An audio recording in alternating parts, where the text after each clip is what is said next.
Good afternoon.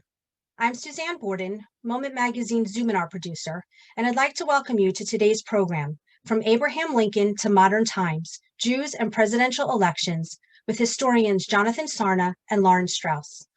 Also joining us today is Moment's opinion and book editor, Amy E. Schwartz. Amy is the editor of Moment's soon-to-be-released book, Can Robots Be Jewish? And Other Pressing Questions of Modern Life. Today's session is being recorded and will be available later this week. Please type your questions in the Q&A box and we will get to as many as possible towards the end of the program. Following today's program, visit Moment's website where you will find a variety of articles related to voting and elections. You can also sign up for Moment's weekly Jewish Politics and Power newsletter. Also, be sure to register for next week's Zoominar, The State of Democracy 2020, a post-election view with journalists E.J. Dion and Robert Siegel. Now for today's program. Dr. Lauren B. Strauss is scholar in residence and director of the undergraduate studies in the Jewish Studies program at American University, where she teaches a variety of classes, including Jews in American popular culture and Jews and the American political tradition. Dr. Strauss was historian for a major exhibition on the history of the State of Israel, which opened at the Maltz Museum in Cleveland in 2018, and she is currently senior historical consultant for the Capitol Jewish Museum, scheduled to open in Washington, D.C. in 2022. Dr. Strauss co-edited the book Mediating Modernity, Dr. Strauss co-edited the book Mediating Modernity, Changes and Trends in the Jewish Encounter with the Modern World. Her forthcoming book is Painting the Town Red, Jewish Visual Artists, Yiddish Culture, and Radical Politics in Interwar New York. And she has already begun her next book on the history of DC area Jews and their political activism. Dr. Jonathan D. Sarna is university professor and the Joseph H. and Bell R. Braun Professor of American Jewish History at Brandeis University, where he directs its Schusterman Center for Israel Studies. He also is the past president of the Association for Jewish Studies and chief historian of the National Museum of American Jewish History in Philadelphia. He is the author or editor of more than 30 books on American Jewish history and life, including American Judaism, A History, which has won 6 awards, including the 2004 Everett Jewish Book of the Year Award from the Jewish Book Council. Dr. Sarna is a fellow of the American Academy of Arts and Sciences and of the American Academy of Jewish Research. His most recent books are When General Grant Expelled the Jews, as well as Lincoln and the Jews, A History. It is my pleasure to hand over the program to Amy Schwartz and to welcome Dr. Lauren Strauss and Dr. Jonathan Sarna. Welcome, everybody, and thanks so much for coming to our program. Lauren and Jonathan, we're so glad to have you here, and we're especially glad to have someone here who can help us understand that however important today's election may be, it is not, in fact, the only election that has ever taken place in the history of the world, or the only one in which people, and particularly Jews, have been passionately involved. So, for starters, let me ask you this. Why do candidates even care about the Jewish vote? Or, as our kids would say, why is this even a thing? It's really a great question. I mean, and outwardly, your kids are right. And what's amazing is that it's been this way for a very long time. The first broadside that I've ever seen that looks to get Jews to support as Jews a particular candidate dates all the way back to 1864. That's the second campaign of Abraham Lincoln. Jews were about 5 out of every 1,000 Americans at that point. And even today, only about 20 out of every 1,000 Americans is Jewish. So why anyone cares is the right question. And I think the answer tells us a lot about American politics. First of all, elections have often been very, very close. Think Tilden Hayes in 1876, or Nixon Kennedy, or or Bush Gore. And when elections are very, very close, every vote matters. And a small group like the Jews can be very important. Second, it's especially true now, Jews happen to reside in states that any successful candidate wants to carry in a presidential election. Approximately 85% of Jews live in 20 critical metropolitan areas. Um, and Jews dwell in significant numbers in key states. Say in this election, there are Jewish communities in Florida, in Pennsylvania, in Ohio, and those are likely to be very close. So the Jewish vote is especially important. The third point is the Jews turn out in very high numbers, and that's been true for a long time. Uh, well over 80% of Jews are often estimated to vote, and Jews and some Anglo-Saxon Protestants are, for lots of reasons, the highest uh, uh, uh, voting numbers, see the highest voting numbers. What that means is that even if Jews are 2% of the population, they may be 4% of the total number of voters, and that already is very significant.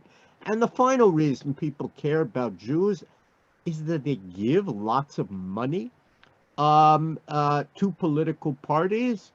In 2016, approximately half of all the money that the Democrats raised came from Jews, and about a quarter of what the Republicans raised. Um, this year, according to the JTA, 15 of the top 25 political donors are Jewish or Jewish origin. 165 million to Democrats so far, and this was a while ago, I'm sure it's higher, 88 million to the Republicans. The point is, Jews punch way above their weight in American politics, and that's why people notice them. So take us back historically. That the money question can't have been always true. What kind of role did Jews play in these early elections? Were they ever did they ever swing an election, Lauren, or either of you? You want to take it? It's very hard to know whether Jews ever swung an election. I mean, the good news is when you go and vote, nobody asks you, "Oh, are you Jewish?" All we can do is kind of look at key moments, and oftentimes it's exaggerated. First of all, many non-Jews believe that Jews are much larger as a group than they actually are, and if you do a poll of how many Jews do you think there are in America. I want to apologize for my the fact that I'm on mute. The neighborhood mowers just decided to show up next to my window at this moment, but they're leaving, so I just want to jump in and comment on some of what Jonathan's been saying. And first of all, thank you, Moment. This is quite a moment. Right, and I think, Jonathan, probably the most important thing that you've said so far is that every vote counts, and we can't ignore the import of this moment and of today. So if you haven't voted, turn us off. And right. Don't listen to us. If you haven't voted, now leave and go vote. So just a couple of things that I love telling the story of that I actually learned, as I told you, from Jonathan, of the advisor to Abraham Lincoln, his foot doctor, his podiatrist, a chiropodist in those days, who was sent by Lincoln supposedly to canvass Jewish voters, and returned with the good news that he had the Jewish vote sewn up. And Lincoln's reaction, I think, is not necessarily recorded, but what's really interesting was the anger with which this news was greeted by the Jewish editor of the New York newspaper, the Jewish Messenger, Meyer Isaacs, who wrote to Abraham Lincoln incensed that anybody would purport to deliver the Jewish vote, and that there is no such thing. What are you talking about? Why are you talking as if there is a singular Jewish vote that can be controlled and delivered? So we start out with the question, sort of undermining the very question that Moment is asking us to discuss, the question of, is there a Jewish vote? Is there a specifically Jewish electorate? And if there indeed is, and there is, it appears, why is this a sensitive question? And then that gets to the larger issue, really, of the fact that we'll talk about later, the disproportionate representation of Jews in political groups that aren't necessarily reflective of their socioeconomic status. And so that brings us really to not just the vote itself, but what does it all mean? And what I think it means, and the reason that it's so important to ask these questions, is what it says about America and what the standing is, the importance of minority voices in America. The Jewish vote, and so I'll take issue with the 1864 editor of the New York Jewish newspaper.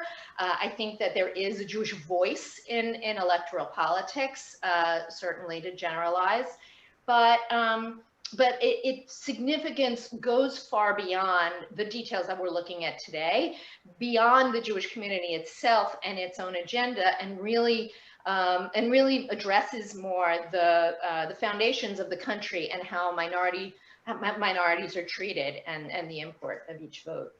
As an example, you might want to talk about, I don't, just to jump in, I think, Jonathan, you're going this direction anyway. You guys might want to talk a little bit about the relationship of Jewish voters with Ulysses S. Grant, who followed Lincoln and with whom Jews had a very complicated relationship involving competing values. Right. First of all, let me just say that I think, especially given the fears that European Jews had, they'll view us as disloyal, as a state within a state. They were enormously sensitive at any hint that there was Jewish group voting. We only vote as individuals. But of course, anyone who looks not at what they say, but at what they did, discovers that they cared a lot about how Jews voted and about the power of the Jewish vote. For a long time, the Jewish vote, you'll forgive me, is a little like sex. You didn't talk about it. It was shameful if anybody noticed it, but we know it happened. And so it was with the Jewish vote. Indeed, I mean, it was just amazing to see this chiropodist. His name was Issachar Zachary, and he's clearly out there, Jew to Jew, bringing Jews in. But of course, and then Abraham Lincoln, of course, agrees with Isaacs. We never talk about the Jewish vote, even though it's perfectly clear that money was given to attract Jewish votes, and the Jews who felt beholden to Abraham Lincoln thought they ought to respond by helping him get reelected. Now, when you get to, as you suggest, the 1868 election, now that's really an amazing moment, because here you've got a candidate, Ulysses S. Grant, who is a national hero, but is remembered by Jews for General Orders Number 11, expelling Jews as a class from his war zone. And he's a Republican, and he's the Republican candidate. The Democratic Party, of course, wants to undo Reconstruction, is fiercely opposed to rights for African Americans. There were plenty of Northern Jews who despised the Democratic Party. So then the question is, do I vote for the Democrats in order not to vote for Ulysses S. Grant, who's expelled Jews as a class from his war zone, or do I somehow forget that he had, or overlook that he had done this to Jews? And we know that there were Jews who said, I'd vote for whoever is best for America. When I enter the voting booth, I don't think about being a Jew. And then there were others, including the great Reform Rabbi Isaac Mayer Wise, who said, look, I don't know how to divide being an American and being a Jew. I can't, of course, Wise was a Democrat, but I can't possibly vote for a guy like Grant. There were people who definitely shifted in order not to vote for Ulysses S. Grant, Jews, in 1868. Fascinatingly, 4 years later, after Grant has a Jewish advisor and has appointed lots of Jews to high office and has gone out of his way to prove how unprejudiced he is, there's a lot of evidence that Jews voted for him. Yeah, they definitely did. And you're bringing up something else that's interesting, which is that there are regional differences. And so even at a time like that, you can't say Northern Jews were against the Democratic Party, which represented the South. There was definitely a voice among Jews living in particularly New York, more than a lot of other Northern areas, that voted Democratic, even in this era when the Democratic Party didn't mean the same thing that it does and was, against Reconstruction and all of that. It's really, really interesting. So, so that brings in the whole question. Of course, the Southern Jews, and I was thinking when you said Grant was a national hero, depends where you lived, right? Yeah. So the Southern Jews who had fought with all their might, by and large, for the Confederacy, in much higher percentages than Northern Jews fought for the Union, in large part because Northern Jews were much more likely to be recent immigrants and felt less connected to the area, that their regional loyalties were weaker than the Southern Jews who had been in the country for a long time. But this continues. And so this disparity between American Jews, depending on where they live, is still continuing to some extent after the Civil War, even though they started it as we get closer to the end of the 19th and beginning of the 20th century to have more clearly articulated Jewish, specifically Jewish communal concerns. And that's really interesting also. I mean, Lauren's point here is a very important one. Nobody imagined that Jews all promoted one or the other party in the 19th or even in the very early 20th century.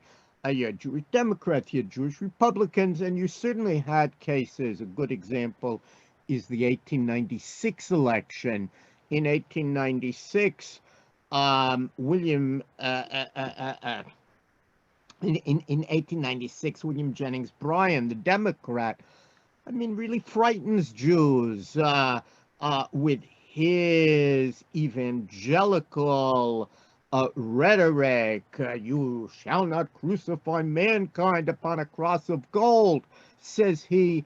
And all sorts of Jews moved over to the Republican Party. You certainly can find people who said, look, he's a progressive, Brian. He is siding with the farmers and the workers. We should support him.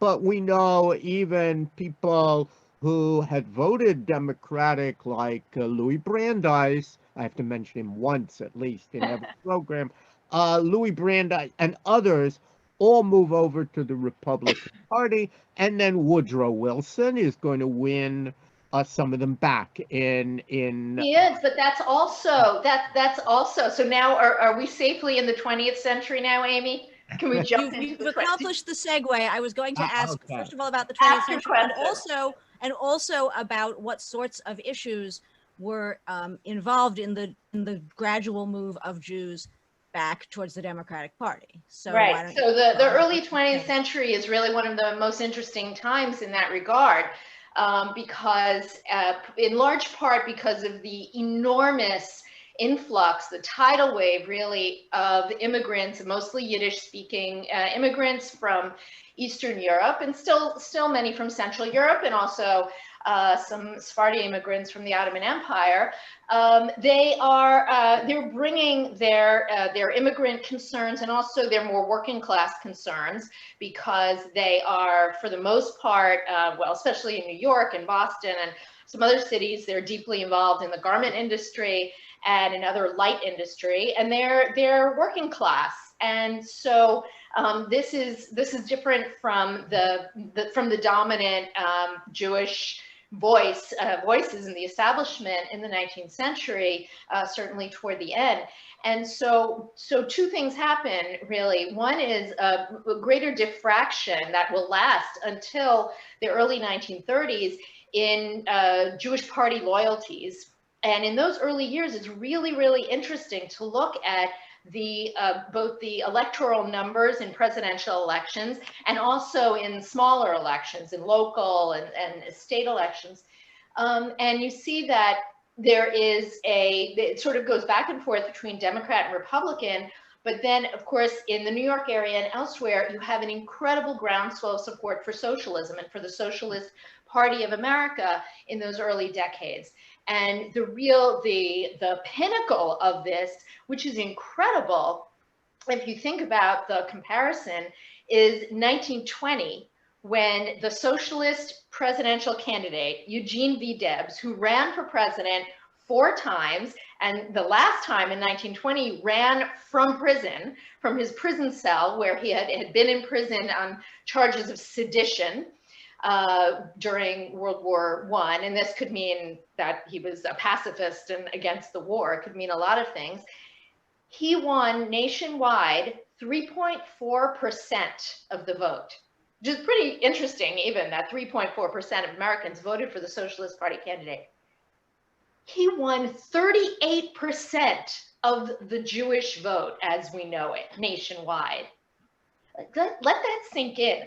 38% of American Jews. Sorry, Bernie. That just didn't happen in any time recently. So there is this very loud voice, and then there's also a louder voice from people who aren't yet citizens and would have voted that way and aren't given the opportunity. And then the other issue, which I'll also, Jonathan, I know wants to address, is this growing list of concerns that are specifically Jewish. So things like immigration, but also, and anti-Semitism, especially in the 20s, and also issues that are not specifically Jewish, but that there is a distinctive Jewish identifiable voice. So for instance, there is a higher percentage of women in this community who are active in the suffrage movement or advocating for suffrage than nationwide.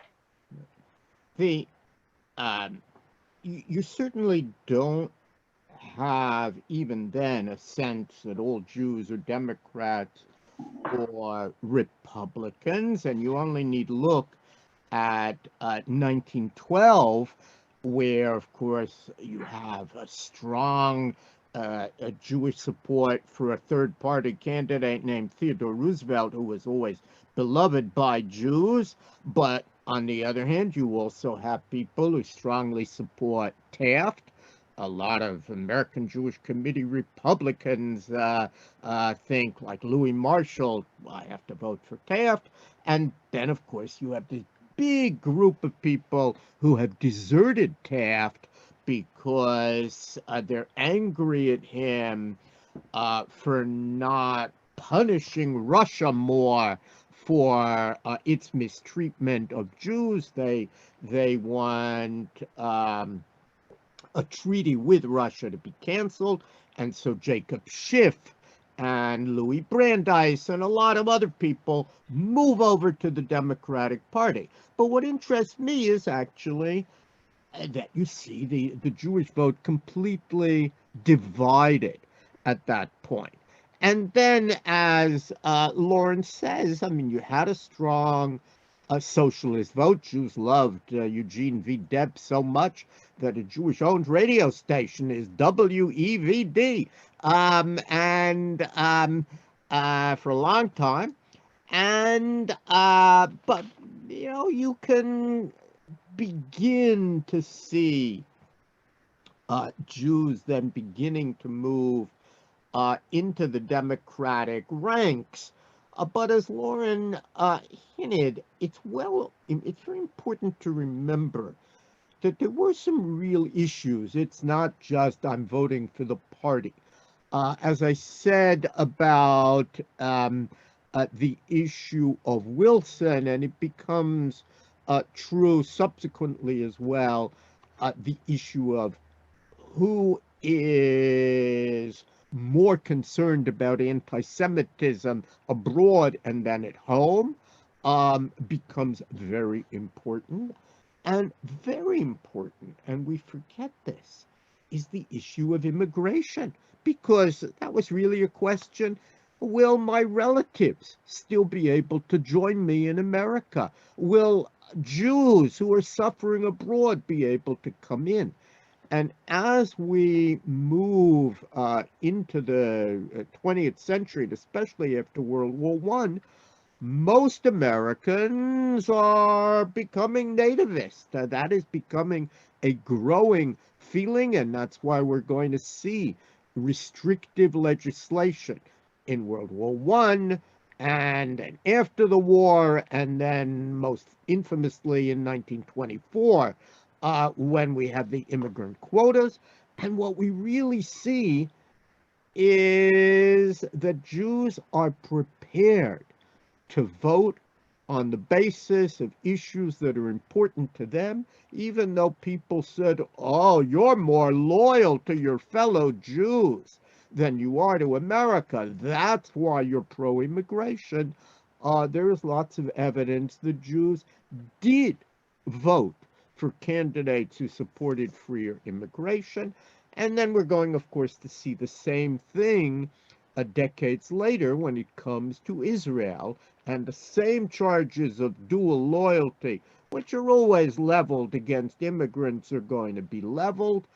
You care more for Israel than for America. And yet, remarkably, we see over and over that it is one of, not the only, but it is one of the issues that Jews care about, and where there is a candidate who is perceived either to be anti-immigrant or later to be anti-Israel, that's going to hurt that candidate at the ballot box. Which but the thing is that sometimes it comes back to bite the voter.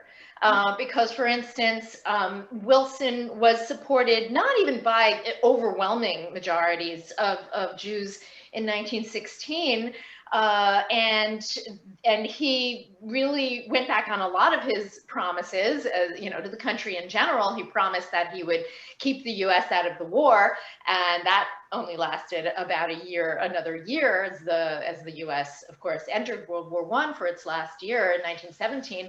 But he also changed his stance on some really important elements of immigration, most notably there was a so-called literacy bill that was proposed by nativists, immigration restrictionists, again and again, and 3 presidents, including Wilson in his earlier rhetoric, had vetoed that bill because it was a litmus test for allowing certain people into the country and not others.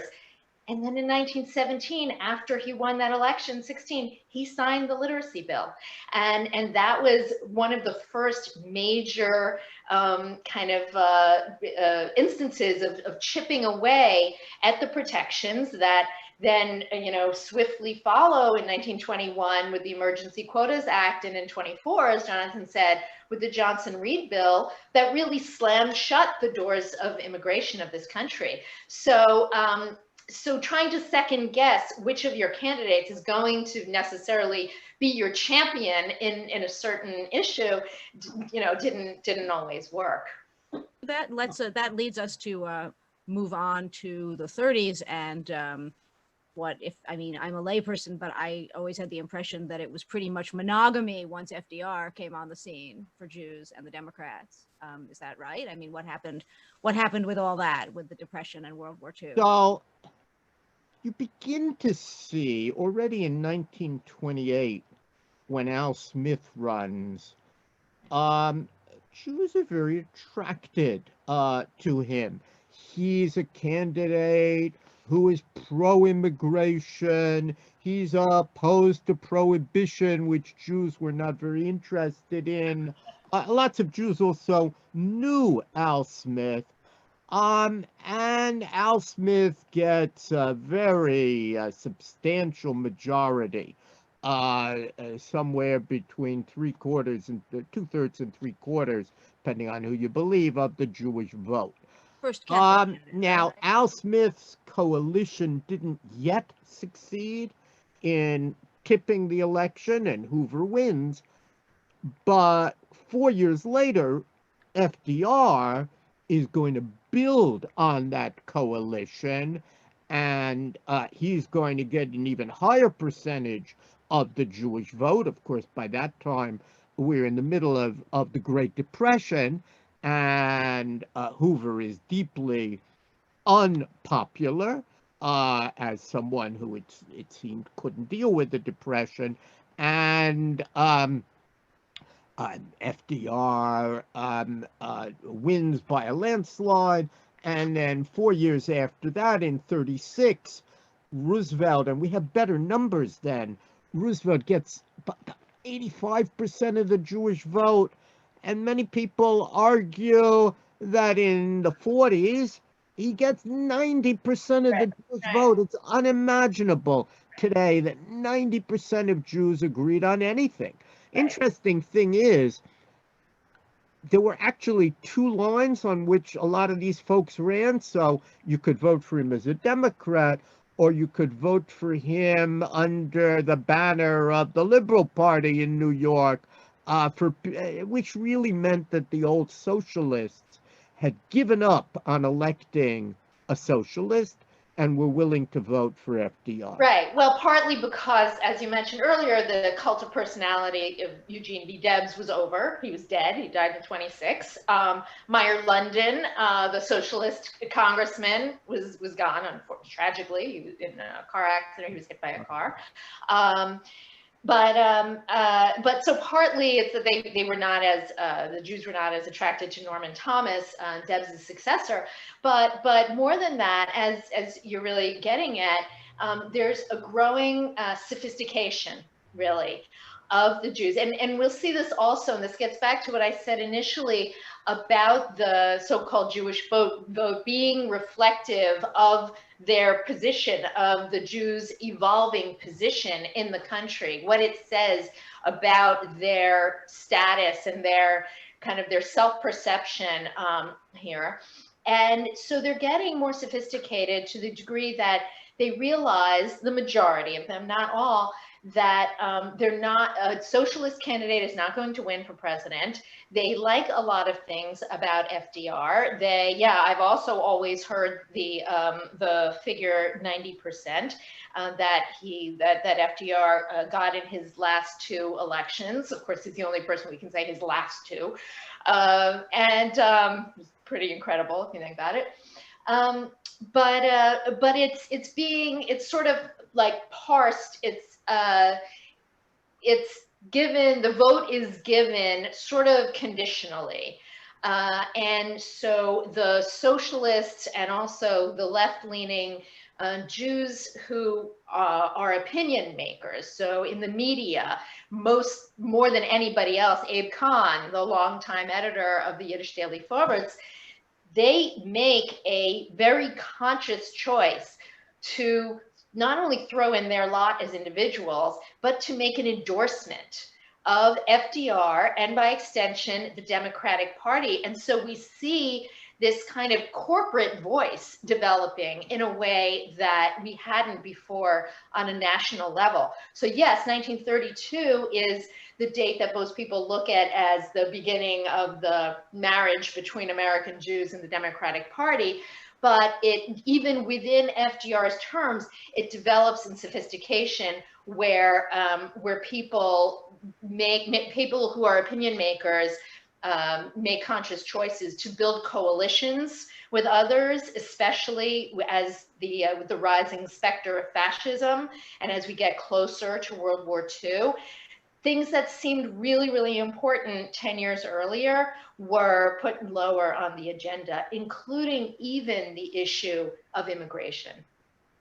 I mean, it's always strange to later generation, because once a lot more material came out about Roosevelt, his status in the Jewish world fell. But of course, when they sat and compared him to other great leaders in the world, they felt, Stalin and Hitler and Mussolini, they felt pretty happy to have Roosevelt. And it was almost religious. It was said Jews believed in Yiddish in drei Welten, in three worlds. They believed in this world, diese Welt, in the next world, jene Welt, and in Roosevelt. And that joke itself reminds how religious it was, but it lasts. The last time 90% of Jews vote together, at least as far as I know, is in 1964, which is the Johnson-Goldwater election. And even though Goldwater actually had Jewish roots, of which he was quite proud, going back to Konin, now it's pronounced Konin in Poland, the Jews were frightened of Goldwater and didn't support him. And 90% of Jews will vote for Johnson. So even though we have a sense of continuity, it's worth remembering that today, bedrock republicanism, meaning even if you don't like the Republican candidate, he's likely to get a quarter, 25%. Whereas in 1960, of the Jewish vote, in 1964, that number was 10%. You can find a few exceptions to that and so on, but it's still, there has been slow change there, and we have not seen. The change isn't necessarily a one direction trajectory.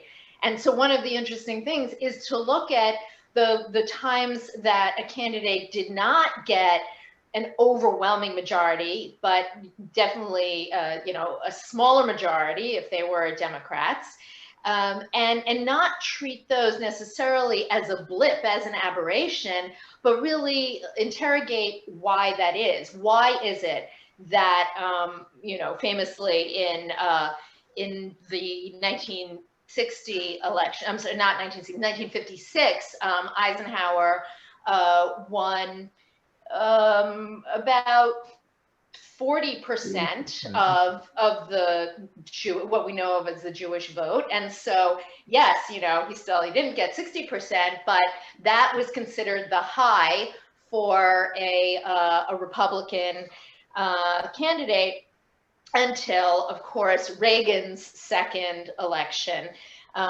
where really, for the first time, the only time since 1932, a minority of American Jews voted for the Democratic candidate. I think Jimmy Carter got about 45% of the. Some Jews voted for a third-party candidate named Anderson. Right. So John Anderson was one factor. But Israel there, that's the 1980 election. Right. But so why did these happen?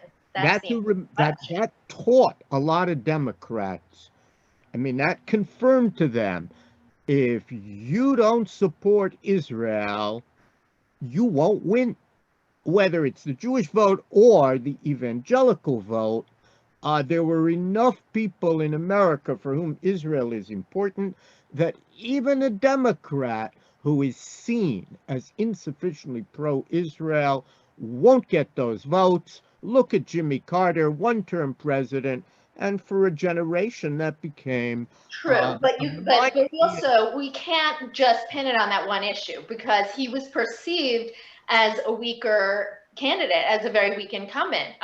The Iran hostage crisis, the economy, the oil embargo. So, and what's interesting that I don't know, Amy, if you want us to opine on today's situation, but you know, the question of the degree to which Israel is a decisive factor in Jews in presidential elections is an interesting one, because there are surprising numbers recently about not even, you know, asking the question of, do American Jews care about Israel? To what extent do they? But where would they place Israel on their list of issues that are most important to them in choosing a president?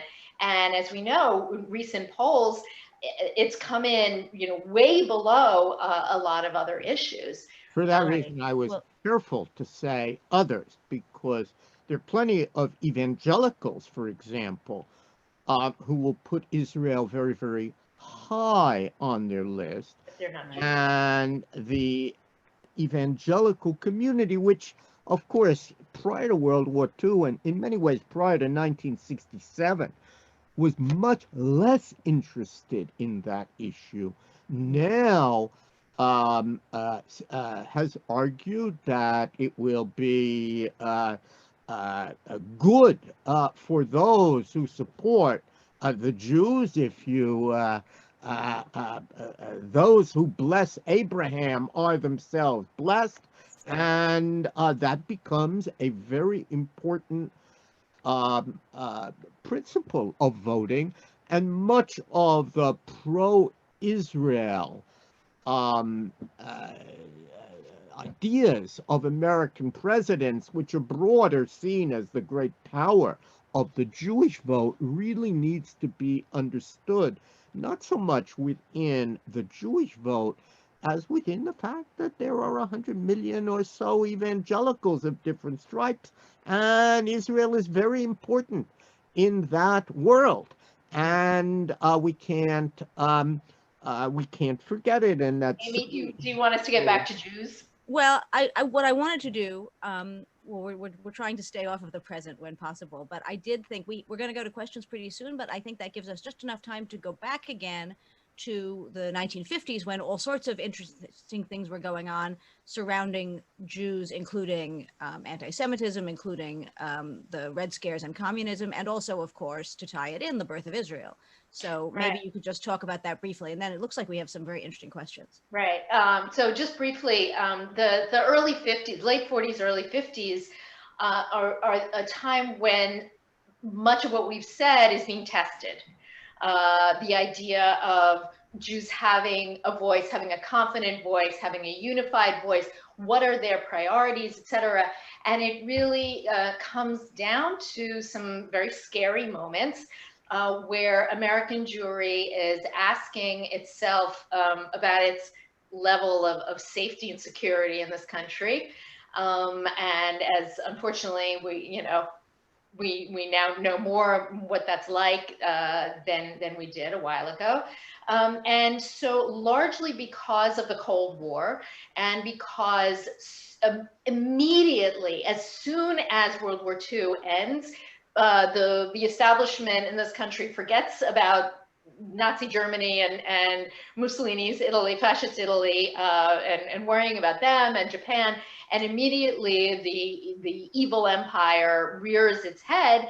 And who is one of the most publicly, sort of aligned leftist populations in this country, even though a teeny tiny minority by then of the Jewish community certainly is communist. I mean, most of the people who had ever been communists had fled the party already.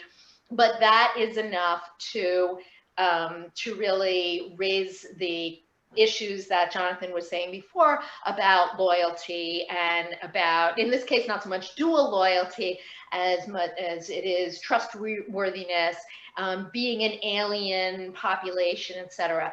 And so partially, I think that the presidential election, especially Eisenhower's second one, is reflective of the desire to stay with the very establishment, extremely popular president. Part of it is fear, brought on more than anything by the case of the Rosenbergs, of Julius and Ethel Rosenberg, arrested in 1950 and executed in 53.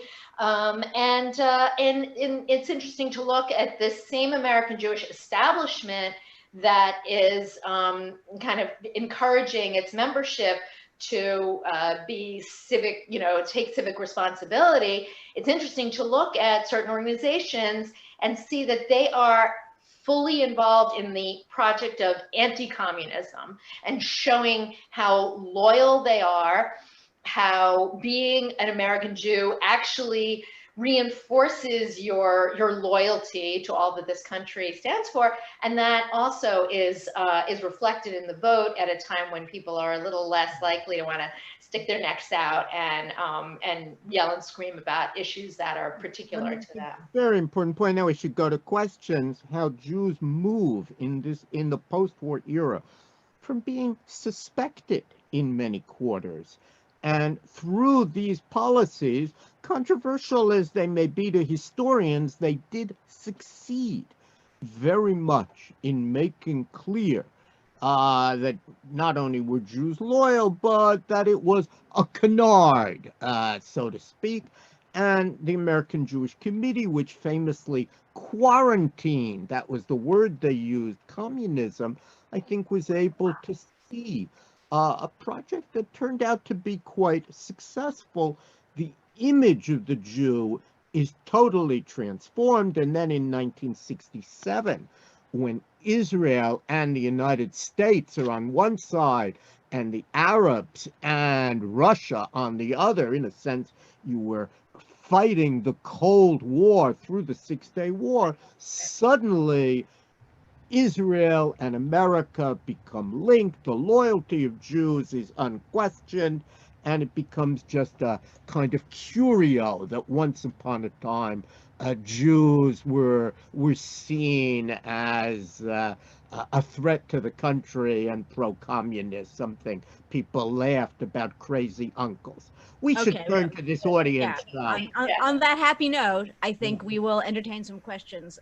Suzanne, you're in charge of the questions. I see there was one very good one in the chat as well. Yeah, there's a whole bunch. So first of all, thank you both for this wonderful conversation and teaching us all a lot about the history that I'm sure a lot of us were not familiar with. So thank you for that. The question that's come up several times is how is this data gathered? Like, how do you know the percentage of Jews that are voting for candidates? I know there's a lot of pollsters and things like that going on now, but especially way back when, how do you know how many Jews voted for which candidate? So you want to ask us actually a couple of questions together so that in the interest of time. Well, there's several people who have asked that question. Okay, good. there is a dispute. If those who go online will see one set of numbers, which are kind of the accepted numbers. Professor Herb Weinberg fairly recently published a learned article with a new set of numbers. What people do is they look at precincts that were heavily Jewish. And remember, in the past, Jews were not scattered. Often, for unhappy reasons like anti-Semitism, you had a lot of Jews living together, and you can look and see how did that area vote. Much as today we look at Kiryas Yoel, and it so happens that's a very Jewish area, not surprisingly. That's an extreme example. And we can learn something about the Satmar vote. And you do that in other places where Jews lived in high numbers. It's not scientific, meaning you can see very significant differences if you go back a long way. And I actually have a chart in front of me that contrasts Weinberg's numbers with the kind of standard numbers. But as we move towards the present, there are a lot of polls taken on election day, when people did indeed mostly vote on election day. They were called exit polls, and they would indeed ask your religion, and those are seen, because thousands of people were interrogated, those are seen as a very high quality. Right. Like any exit poll numbers. I mean, you know, like any group. So it's partly exit polling, but also, as Jonathan was saying, earlier in the century, not only were there identifiably Jewish wards, for instance, in New York, but there was a much lower rate of intermarriage. Intermarriage was negligible in the American Jewish community, and names were still more identifiably Jewish, so that you could look at rolls of registered voters for certain parties. And then finally, there was, you know, a pretty high degree of loyalty in certain interest groups, so that if you were a subscriber, for instance, to the Yiddish Daily Forwards, and Abe Kahn told you to vote for Roosevelt in 32, chances were very, very high that you were going to vote. And as Jonathan said earlier, Jews really have always turned out in higher numbers. So it's pretty easy to gauge, actually. More Thank you. questions, I think. Yes. Someone would like to know, were there differences in how Sephardic and Ashkenazic Jews voted in the 19th and 20th century? And does that still exist today? And that can go along with, someone wanted to know if there's gender differences in the Jewish vote. So let's take those one at a time. Remember, when we talk about Sephardic voters, there are two kinds of Sephardic Jews in America, Western and Eastern, and they should not be confused. The Western Sephardim were the earliest Jewish families who came to America. Already in the colonial era, many of them married into Ashkenazic families. Who else were they going to marry? There's a high rate of marriage, Ashkenazim and Sephardim. You do have New York newspapers that will talk about, well, the older Jews, meaning the old Sephardic families, voted, and often they were wealthy and voted in more conservative fashion, and the newer German immigrants voted differently. Mordecai Noah, already in the 1840s, will make some comments. Nationally, we have no data, and they're not really found nationally. Jews haven't spread out across the country. We know very little about the voting patterns of the later Eastern Sephardim, the Jews from the Ottoman Empire who come at the turn of the century. I don't know of any evidence that their voting patterns were different than their Ashkenazic neighbors.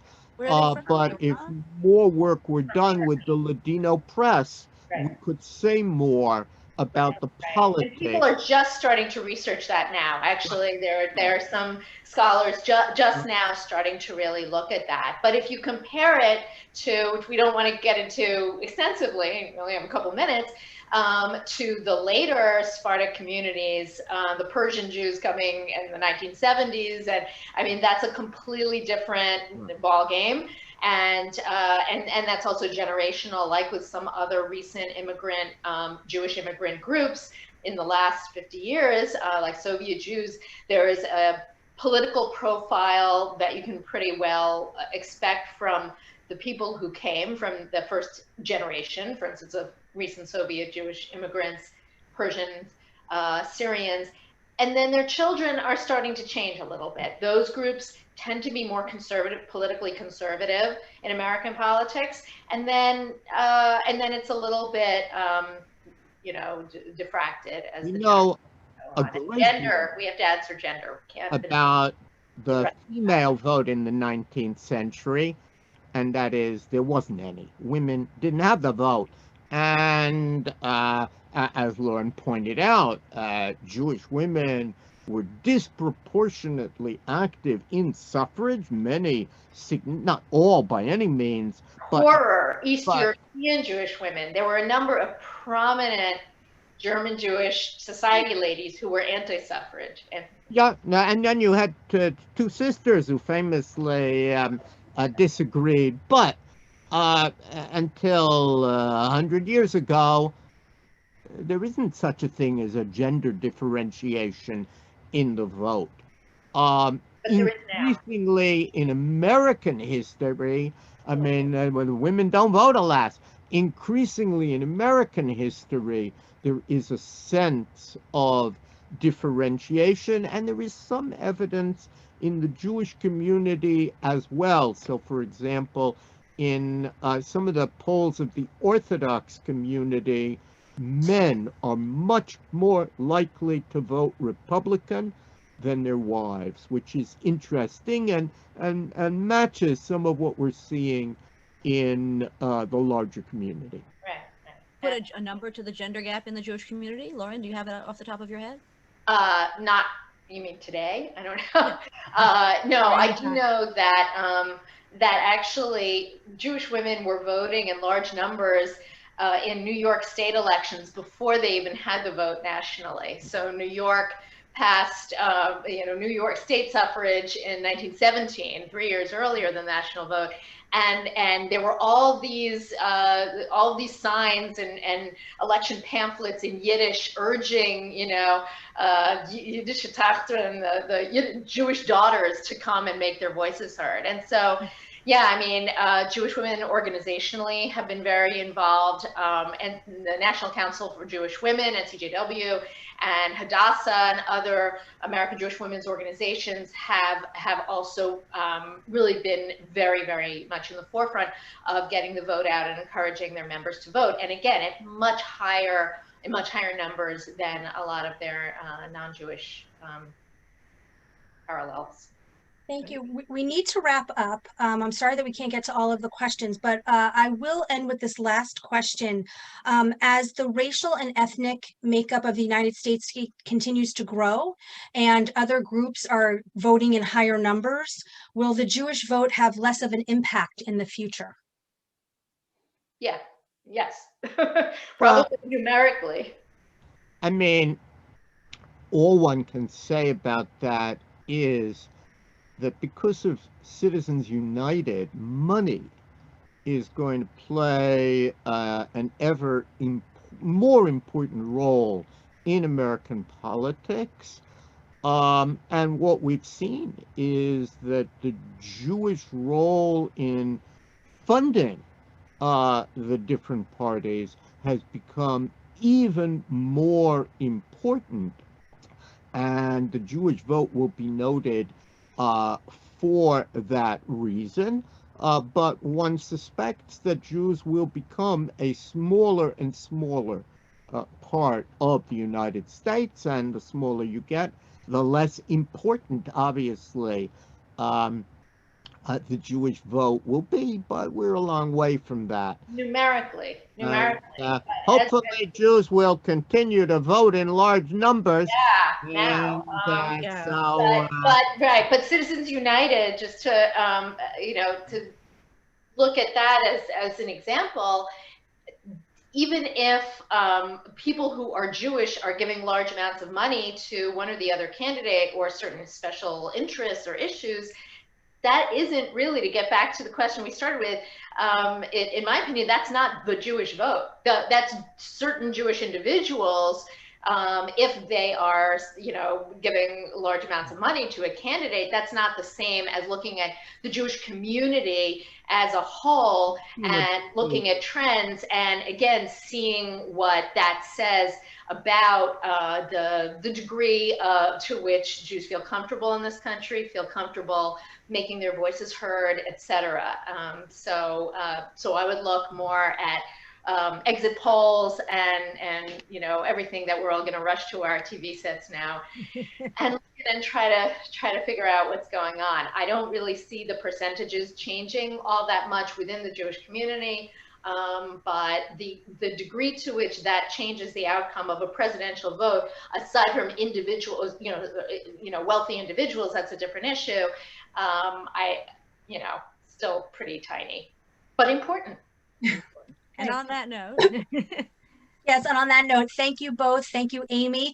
This was a great conversation. I encourage everybody to go out and get their books, and we will include the titles in a follow-up email to everybody along with the link to the program.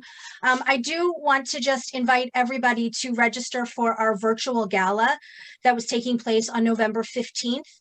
This year, our gala will be featuring Madeleine Albright, Ted Koppel, Andrea Mitchell, Michelle Martin, Tom Friedman, and many more. And you can just go to momentmag.com, and we could really use your support.